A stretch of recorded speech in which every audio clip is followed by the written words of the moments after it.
How's everybody doing? I'm McNeil coming from the garage. As you can see, I have been painting Jerry's all weekend long. And I am currently working on number, I guess this is 15. And I wanted just to make a quick video, not only maybe to show you guys some stuff, but maybe even to remind myself what this stuff looks like in process. So these guys, while they look painted, are still kind of in process until I get the teeth in and all of that good stuff. You know, I'm going to reserve the right to make changes on these paint jobs, but they are really pretty close. This guy, on the other hand, is only about 2 or 3 steps in. I have based him out. I have done a dark color wash, which is like this darker, sort of like really dark red-ish color. One of the things that I did differently on this guy that I'm trying out, though, is rather than just sort of like dousing him with a wash of paint, what I did was I took a sea sponge and sprayed the sea sponge and just wiped it down because I was making a total mess out of this floor.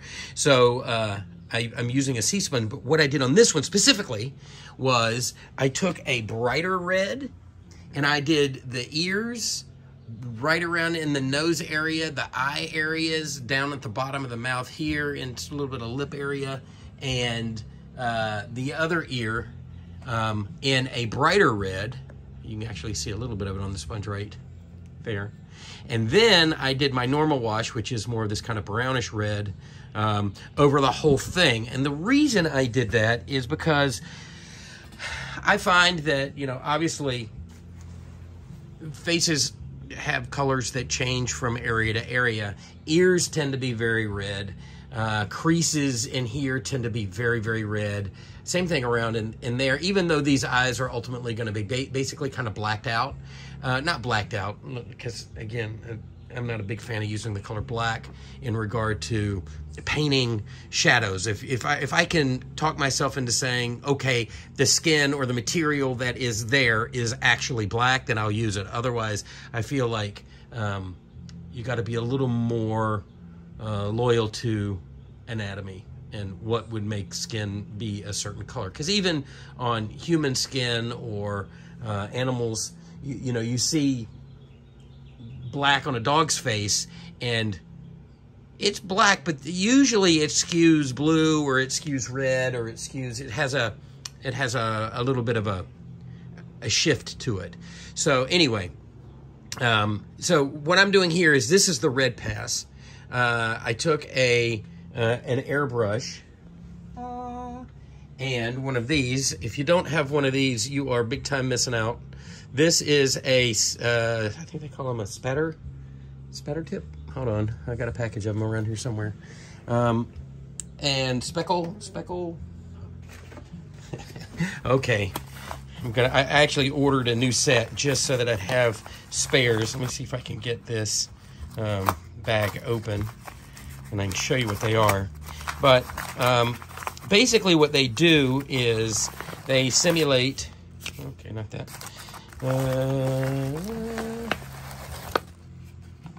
Stipple tips. We've talked about these before. These are awesome. Quite frankly, number 2 and number 3, for my purpose, are overkill. The spatter is too big that comes off of those.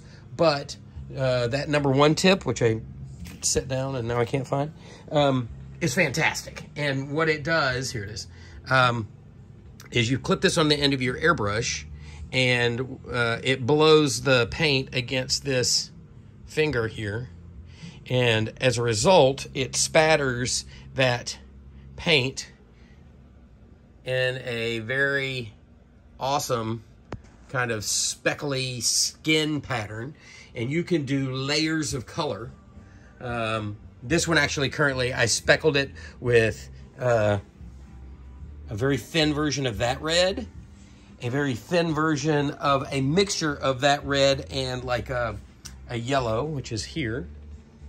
And then another pass of this, which is a very, very thin light blue color. And what that does is it just kind of breaks everything up. It softens everything up. Now, again, I am in the middle of painting this, so I'm going to knock all of this stuff way back. But it does a nice job of softening everything and giving you a breakup that's more natural than if you were just to airbrush it, because, you know, airbrushes are great, but you can feel it. Like when you see something that's been airbrushed, it just feels perfectly soft and gradiented. Gradated? That's the word, I think? But when you speckle something, what it does is it breaks up those like fine, soft edges, and it just gives it a little more like, oh, the reason that's there is because there are capillaries that are broken under that skin, you know, that kind of stuff. So I'm always looking for something that will not feel airbrushed. And if you guys remember the Michael display that I did from Lost Boys, I literally didn't use an airbrush on that display at all. What I used on that was like a paintbrush, and literally speckle painted them like this. Like there was no airbrushing, save for maybe just a little bit of maybe like a color shift, or like if I were trying to push something in a direction that wasn't in the original speckle paint. Like it's like, oh, you know what, this one needs to be a little darker, so I would like hit it, or maybe it needs to be a little redder or a little more yellow.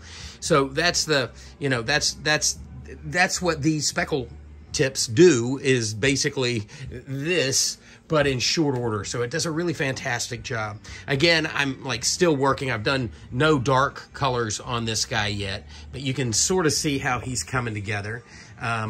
And I think I've talked in the past about, like, when you paint something like this, you have to be able to look several steps down the road, meaning, you know, when I look at him, while he's, you know, looks like he's got a really bad cold, and on this pass, that's what I'm going for. I want him to look like his allergies are acting up, because that red in the skin, that blood in the skin, is what creates, you know, this kind of definition. You know, if you take a paintbrush and just paint a red line, or even worse, a black line to create a shadow, it's not true to some sort of reality. Now, look, if something's stylized, I get it.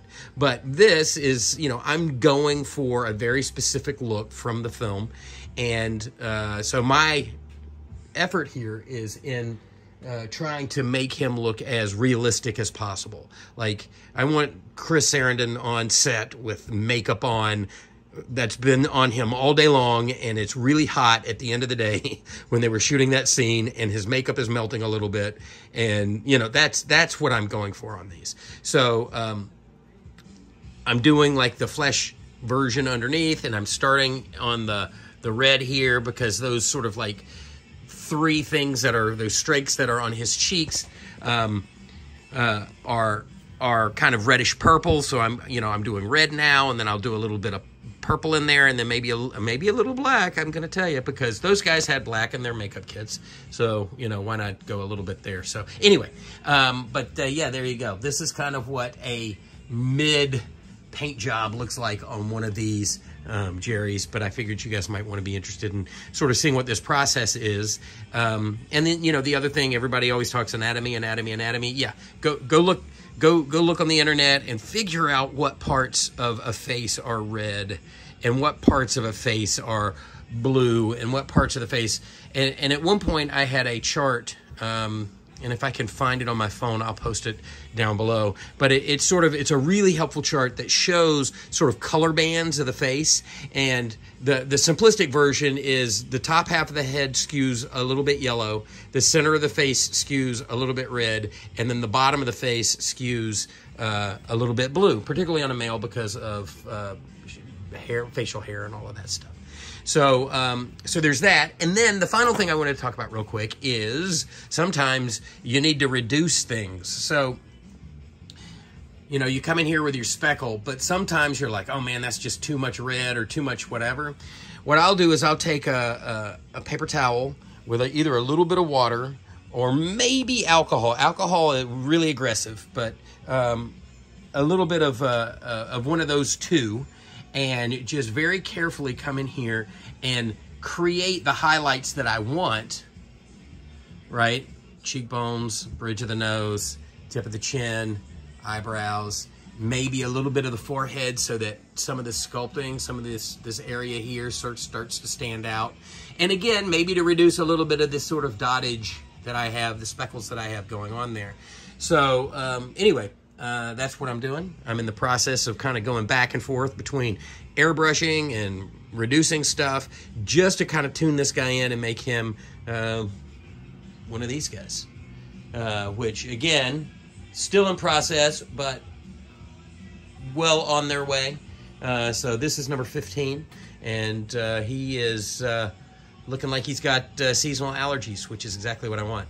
So I hope everybody's having a great Mother's Day, and I'll talk to you guys later.